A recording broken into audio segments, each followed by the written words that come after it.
తనపై పచ్చ మీడియా అసత్య ప్రచారం చేస్తుందని గుంటూరు పార్లమెంట్ అభ్యర్థి కిలారి రోసియా అన్నారు. టీడీపీ చేసే తప్పుడు ప్రచారాలకు భయపడేది లేదన్న రోసియా వచ్చే ఎన్నికల్లో వైసీపీ అఖండ మెజార్టీతో గెలవబోతుందన్నారు. రాష్ట్రంలో అభివృద్ధి లేదని చంద్రబాబు లోకేష్ దుష్ప్రచారం చేస్తున్నారని మండిపడ్డారు. అమరావతి రాజధాని పేరుతో చంద్రబాబు రియల్ ఎస్టేట్ వ్యాపారం చేశారని ఆరోపించారు. జగన్ వ్యవసాయం, ఆరోగ్యం, విద్యా వ్యవస్థను ఎంతో అభివృద్ధి చేశారని తెలిపారు. ప్రభుత్వ పాఠశాలను ప్రైవేట్ పాఠశాల కంటే మెరుగ్గా అభివృద్ధి చేశామని అన్నారు.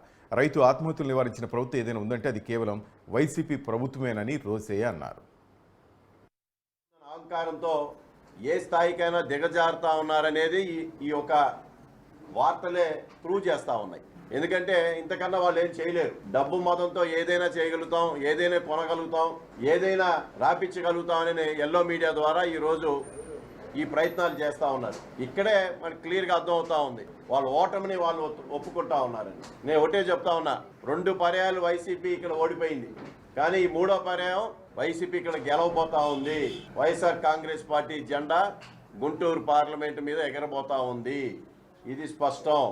మీరు ఎన్ని రకాలైన దుష్ప్రచారాలు చేసినా ఇక్కడ ఎవరు కూడా దాన్ని నమ్మే పరిస్థితిలో లేరు. వైసీపీ క్యాడర్ కానీ ఎవరైనా సరే ఇవాళ మేము ఒకటే చెప్తా ఉన్నాం, ఈ యొక్క పార్లమెంట్ పరిధిలో లేదు నా రాజకీయ పరిధిలో ఎన్నో కార్యక్రమాలు చేశాం. మిర్చి యార్డ్ నుంచి పొన్నూరు శాసనసభ్యుడి వరకు కూడా డబ్బు బలం